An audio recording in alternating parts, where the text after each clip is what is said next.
26 नवंबर 1870 भारत के दिल में बसे सागर ने एक ऐसे रत्न को जन्म किया जिसने अपने शहर, अपने प्रदेश और पूरे भारत का इतिहास बदल दिया। वो नाम था डॉक्टर सर हरि सिंह गौर।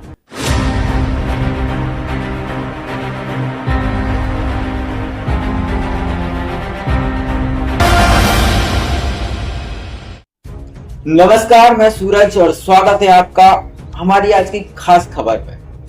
आज हम बात कर रहे हैं उस महापुरुष की जो गरीब परिवार में जन्मा, लेकिन विश्व की सबसे बड़ी यूनिवर्सिटी कैम्ब्रिज में अपनी चमक बिखेर कर आया, जिसने अपनी जीवन भर की कमाई अपनी जन्मभूमि सागर के नाम कर दी और एक ऐसे विश्वविद्यालय की स्थापना की जो आज देश ही नहीं दुनिया में अपनी पहचान रखता है।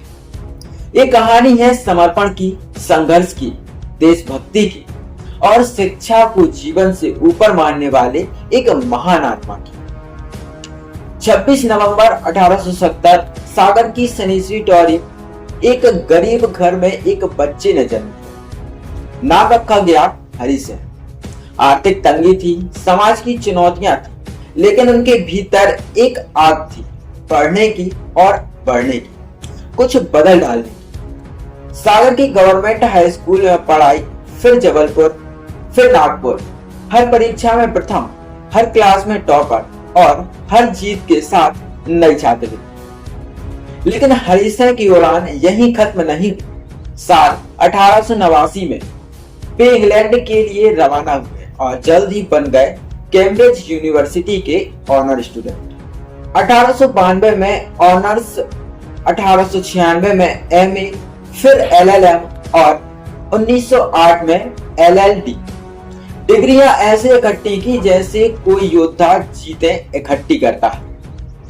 कैम्ब्रिज में रहकर उन्होंने ट्रिनिटी कॉलेज से डीएलएड भी किया और अपनी प्रतिभा से रॉयल सोसाइटी ऑफ लिटरेचर का स्वर्ण पदक हासिल किया, वो भी छात्र जीवन में। सन 1902 में बैरिस्टर बनकर भारत लौटे।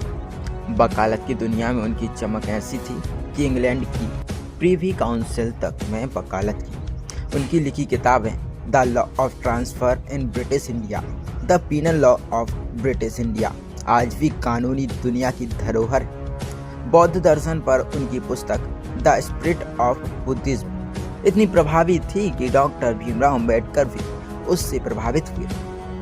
1921 में जब दिल्ली विश्वविद्यालय की स्थापना हुई, उसके पहले कुलपति थे डॉक्टर हरि सिंह गौर। ब्रिटिश सरकार ने शिक्षा सेवा के लिए उन्हें 1925 में सर की उपाधि दी। वे 2 बार नागपुर विश्वविद्यालय की कुलपति भी बने। जहां भी गए शिक्षा के मंदिर खड़े कर दिए, लेकिन दिल में एक टीस हमेशा रही, सागर में उच्च शिक्षा क्यों नहीं। और 1946 में उन्होंने फैसला किया अपना सब कुछ जन्मभूमि को लौटाने का।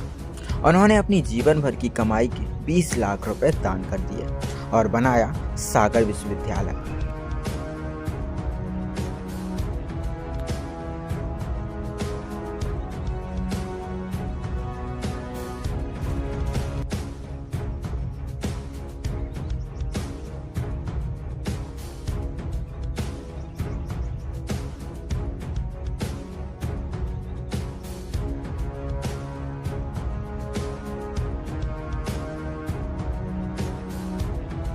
सोचिए, आज के समय में कोई अपनी जमा पूंजी तो छोड़िए, थोड़ी सी मदद करने में भी सोचता है, लेकिन गौर साहब ने अपनी संपत्ति से 2 करोड़ रुपए और दे दिए, यानी पूरा जीवन सागर के नाम। वे सिर्फ शिक्षा तक सीमित नहीं रहे, जातिवाद के खिलाफ खड़े हुए, स्त्री अधिकारों के लिए लड़े, विधवा पुनर्विवाह के समर्थक बने। वे संविधान सभा के उपसभापति भी रहे। भारत के संविधान निर्माण में उनकी भूमिका महत्वपूर्ण रही। 25 दिसंबर 1949 डॉक्टर गौर ने आखिरी सांस ली, लेकिन अपनी मौत के दिन तक वे सागर विश्वविद्यालय के विकास में लगे रहे। उनका सपना था यह विश्वविद्यालय कैम्ब्रिज और ऑक्सफोर्ड की तरह विश्व प्रसिद्ध बने। गरीबी में जन्मा एक बच्चा कैम्ब्रिज तक पहुंचा, वार एट लॉ बना, कुलपति बना, लेखक, समाज सुधारक, संविधान निर्माता और अंत में अपनी जन्मभूमि को करोड़ों का उपहार दे गया। आज भी जब हम सागर विश्वविद्यालय का नाम लेते हैं तो उसके हर पत्थर में, हर कक्षा में, हर किताब में डॉक्टर हरिशंकर गौर की आत्मा बसती है। डॉक्टर सर हरिशंकर गौर ने साबित किया कि परिस्थितियां नहीं, दृढ़ निश्चय मनुष्य का भविष्य तय करता है। आज उनकी 156वीं जयंती पर हम गर्व से कहते हैं, सागर उनका है और हम उनके। जय भारत, जय सागर, जय डॉक्टर गौर। नमस्कार।